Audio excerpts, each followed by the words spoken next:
Okay, Romeo 9 का 23 से हम पढ़ते हैं। ठीक है, मैं अभी बताते हैं आपको, पढ़िए। और दया के बर्तनों पर जिन्हें उसने महिमा के लिए पहले से तैयार किया, अपने महिमा के धन को प्रकट करने की इच्छा की। हाँ, ये दया का बर्तन मालूम कौन है? हम लोग।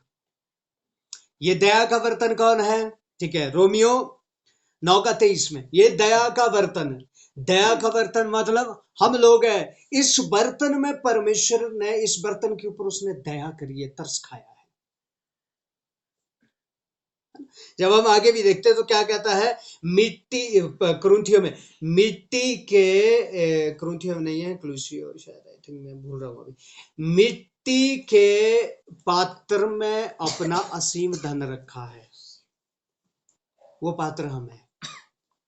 ठीक है, ये दया का बर्तन हम है, हम बर्तन है। और इस बर्तन के अंदर वो क्या उंडेल रहा है? अपनी सामर्थ। इस बर्तन में क्या उंडेल रहा है? वह है अपनी सामर्थ। इसीलिए हम क्या करें? इस बर्तन को तैयार करें उसकी उस सामर्थ के लिए। Okay, God bless you. Okay, next कोई क्वेश्चन है किसका?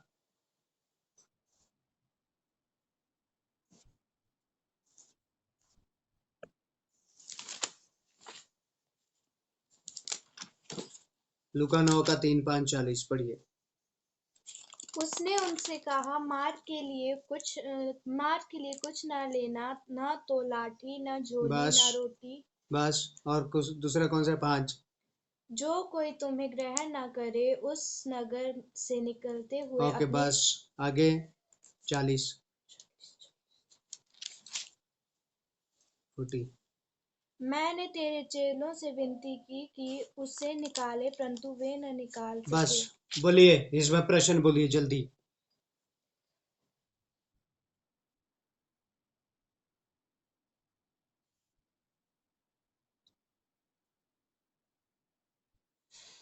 ये 3 और 5 समझ आ गया? हाँ, हाँ, राइट। तो नहीं समझ आया, इसका मतलब क्या है?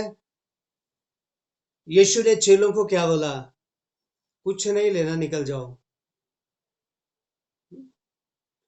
मैंने बहुत बार समझाया है ना, ये जो 12 चेले हैं, चेलों को क्या बोला था? मेरे पीछे आ। दिया कुछ नहीं, जो था वो भी ले लिया। कोई मछुआरा था, उसका बिजनेस था, परमेश्वर ने बोला छोड़, तेरे को मैं मनुष्य को पकड़ने वाला बनाता हूँ। कोई टैक्स कलेक्टर था, उसकी आमदनी वहीं से, छोड़, मेरे पीछे आ ले। ये जमीन जायदाद, घर, बाप की जमीन, दौलत, ये सब कुछ छोड़ छाड़ के किसके पीछे हो लिए थे? यीशु मसीह के पीछे।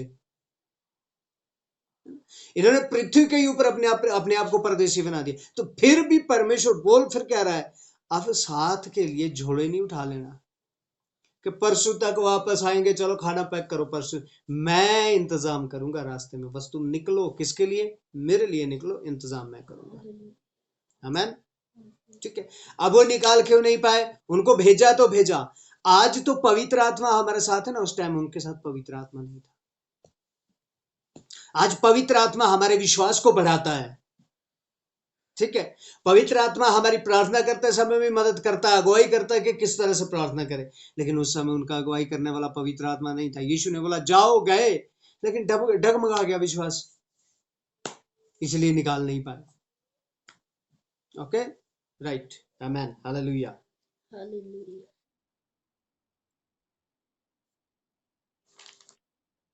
यशाया 44 का 4 और 5, 40। यशाया 40, अच्छा 44, 44, राइट, 4-5। वे उन मजनुओं के समान बैठेंगे जो धाराओं के पास घास के बीच में होते हैं। कोई कहेगा, मैं यहोवा का हूँ। कोई अपना नाम याकूब रखेगा, कोई अपने हाथ पर लिखेगा, मैं यहोवा का हूँ, और अपना कुल नाम इस्राएली बताएगा। हाँ,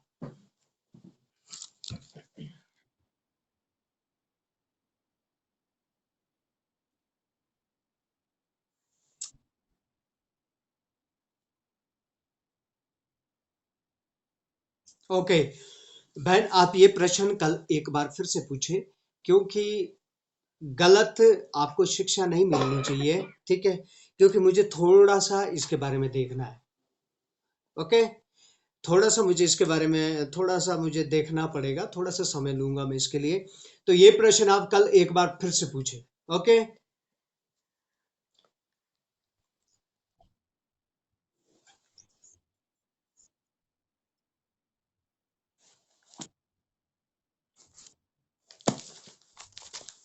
पहला थिस्सलुनी 4 का 16 और 17 हम पढ़ेंगे।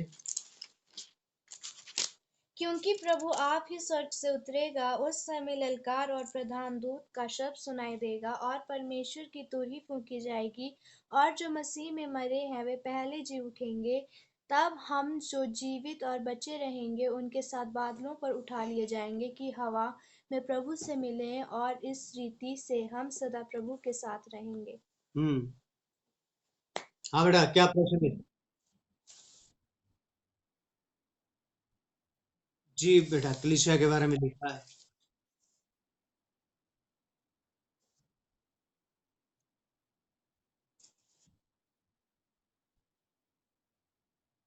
जी नहीं, जो मसीह में मरे वो जी उठेंगे सिर्फ।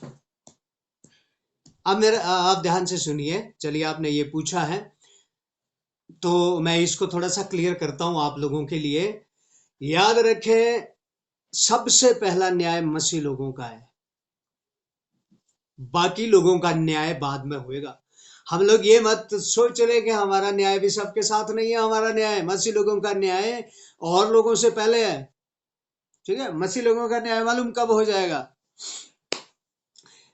जिस दिन जब कलीसिया उठा ली जाएगी ना, शैतान या 666 के आने के बाद पहले जब कलीसिया उठा ली जाएगी, उस दिन जितने भी मसीह में मरे हुए हैं, मसीह में सो गए, पौलुस से लेकर सिलास से लेकर और मती से लेकर मरकुस से लेकर यूहन्ना से लेकर आज तक, है ना, प्रभु के बहुत सारे दास जो सो गए हैं प्रभु में, अब जितने भी ये मसीह में मरे हैं, पहला कुरिन्थियों 15 अध्याय इसको पढ़ना आपने, 15 अध्याय में भी लिखा हुआ है। सो सबसे पहले उस दिन वो जी उठेंगे जो लोग मसीह में मरे हैं। वो अंत तक, न्याय के दिन तक नहीं रहेंगे वो सोए हुए, लेकिन वो न्याय के दिन, अभी न्याय का दिन तो बाद में। अरे ये तो उठा लिए जाएंगे ना, स्वर्ग में जाएंगे। 7.5 साल तक उसके बाद शैतान का राज्य रहेगा। जैसे ही 7.5 साल में शैतान का राज्य खत्म हो जाएगा, ये जो मसीह लोग जो जिंदा थे वो जिंदा जिंदा उठा लिए गए, जो मर गए थे उनको परमेश्वर ने जिंदा कर लिया और वो भी स्वर्ग में चले गए, ठीक है। और यही लोग 1000 वर्ष के लिए फिर से पृथ्वी पर आएंगे यीशु मसीह के साथ। ओके, यीशु मसीह के साथ पृथ्वी के ऊपर 1000 वर्ष राज्य करेंगे। उसके बाद फिर से ये स्वर्ग चले जाएंगे। 1000 वर्ष के बाद फिर से शैतान को थोड़े समय के लिए खोला जाएगा, फिर से इस पृथ्वी में वो वैसा ही पाप होना शुरू हो जाएगा। तब जाके परमेश्वर इस पृथ्वी को खत्म करेगा, स्वर्ग को भी खत्म करेगा, और चांद गिरेगा, तारे गिरेंगे, सारी ज्योतियां गिर जाएगी और पृथ्वी जलकर खत्म हो जाएगी। जब ये खत्म होगी उस समय आएगा न्याय का दिन। फिर मसीह लोग तो बहुत पहले जी उठेंगे।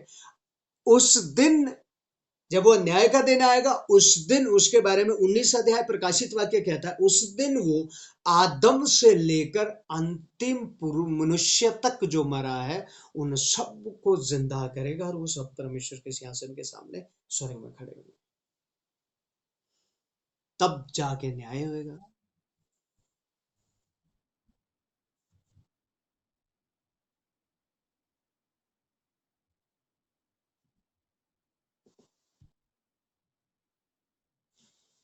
जी नहीं, धरती में नहीं है। मूसा तो परमेश्वर के साथ स्वर्ग में है, अब्राहम भी परमेश्वर के साथ स्वर्ग में है, ठीक है। ये सबूत है, बाइबल में सबूत है इसके, ठीक है। वो मैं और दिन आपको कभी दूंगा। लेकिन मूसा को परमेश्वर ले गया, एलिया जिंदा जिंदा उठा लिया गया, और अब्राहम भी है, क्योंकि लूका रचित सुसमाचार 18 अध्याय में लाजर और जो धनवान की जब बात हो रही है, तो वो लाजर अब्राहम की गोद में है, ठीक है। कहाँ? स्वर्ग में। तो वो ये जो प्रभु के दास थे ये स्वर्ग चले गए हैं, ये लोग परमेश्वर के मित्र हैं, मित्र, पुत्र नहीं है, कौन है, मित्र हैं, ठीक है, ये स्वर्ग में है। लेकिन जो जब यीशु आया उसके बाद जितने मसीह लोग हैं ये जो मर गए, ये पृथ्वी में नहीं है, पृथ्वी में तो इनकी देह जला दी गई या दबा दी गई, जो भी कर दिया गया, खत्म हो गई देह, लेकिन ये सारी आत्माएं अभी मालूम कहाँ है, परमेश्वर के सिंहासन के नीचे ये सो रहे हैं। कहाँ सो रहे हैं, परमेश्वर के सिंहासन के नीचे। तभी हम प्रकाशित वाक्य में पढ़ते हैं, वो बोल रहे हैं परमेश्वर तू कब इस पृथ्वी का न्याय करेगा, क्योंकि हमें यहां से उठ के तेरे सामने आना है। वो बोलता थोड़ा समय रुको, क्योंकि चुने हुए अभी और हैं, जिनका की अभी जो कि गिनती में है वो अभी सारे नहीं हुए पूरे। तो इसलिए प्रभु का धन्यवाद हो, हम लोग परमेश्वर की गिनती में है, जिनकी गिनती है। अब याद रखें, यदि आज परमेश्वर की गिनती खत्म हो गई ना, आज वो जो उसकी गिनती में लास्ट आदमी था, यदि आज वो मसीह में आ गया तो आज ही यीशु आ गया। ठीक,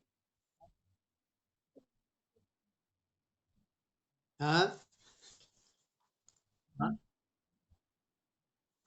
उनके साथ जो मरे हुए हैं, जो जी उठेंगे, उनके साथ उठा लिए जाएंगे। देखिए, अच्छा, आपको मुझे लग रहा है इसमें कंफ्यूज हो रहे हैं, कंफ्यूज मत होइए, मैंने वैसे सिखाया हुआ तो बहुत है, 15 अध्याय मेरे ख्याल या तो थे नहीं है आप जब सिखाया जा रहा था। पहला कुरिन्थियों 15 अध्याय निकालो, फटाफट निकालिए।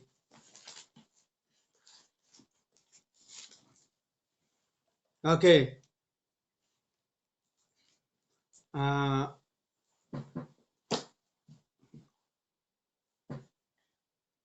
ओके, 15 अध्याय उसकी 51 आयत से पढ़िए, 51 और 52 आयत हम पढ़ेंगे। 51 52। देखो मैं तुमसे भेद की बात कहता हूँ, हम सब नहीं सोएंगे, परंतु सब बदल जाएंगे। हाँ, सब बदल जाएंगे, सोएंगे नहीं, बदल जाएंगे। और ये क्षण भर में पलक मारते ही अंतिम तुरही फूंकते ही होगा। हाँ, उनकी तुरही फूंकी जाएगी तो मुर्दे अविनाशी दशा में उठाए जाएंगे, हाँ, और हम बदल जाएंगे। हाँ, और आगे, क्योंकि अवश्य है कि यह नाशवान देह अविनाश को पहन ले, और यह मरणहार देह अमरता को पहन ले। ये मरणहार दे अमरता को पहन ले। पहला तिमोती 4 का 9 का 16, 9 का 16, 4 का 16 दिख नहीं रहा मुझे। पहला तिमोती 4 का 16, वही तो मैं बोल रहा हूँ। अपनी और अपने उपदेश की चौकसी रख, इन हाँ, बातों पर स्थिर रह, क्योंकि यदि ऐसा करता रहेगा तो तू अपने और अपने सुनने वालों के लिए भी उद्धार का कारण होगा। फिलिपियों 3 का 21।